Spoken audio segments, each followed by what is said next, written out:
மாதிரி ஒருத்தனை இப்பதான் நீ பாக்குற. எங்க அப்பன் பெரிய அமைச்சர், அவருக்கு பின்னாடி நான் வரணும், 10,000 கோடி சொத்து இருக்கு, அதை பாதுகாக்க வரணும் இல்ல ராஜா. இந்த பக்கம் ஒரு ஆள் இருந்தார், எங்கடா படங்கடா தலைவர் படம், அங்க இருக்காரு பாருங்க.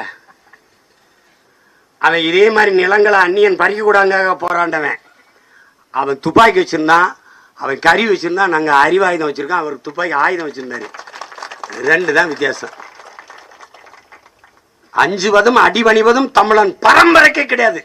முதல்ல படிப்பிச்சது அதுதான். பயம் என்பது கோழைகளின் தோழன், வீரனுக்கு எதிரி. கண்ணீர், எந்த வீரனும் கண்ணீர் சிந்த மாட்டான், அது கோழைகளின் ஆயுதம். அல்லாதீங்க, துணிஞ்சிருங்க. உங்களுக்கு என்று யாரும் இல்லை நினைக்காதீங்க. உங்க மகன் நான் இருக்கேன். சும்மா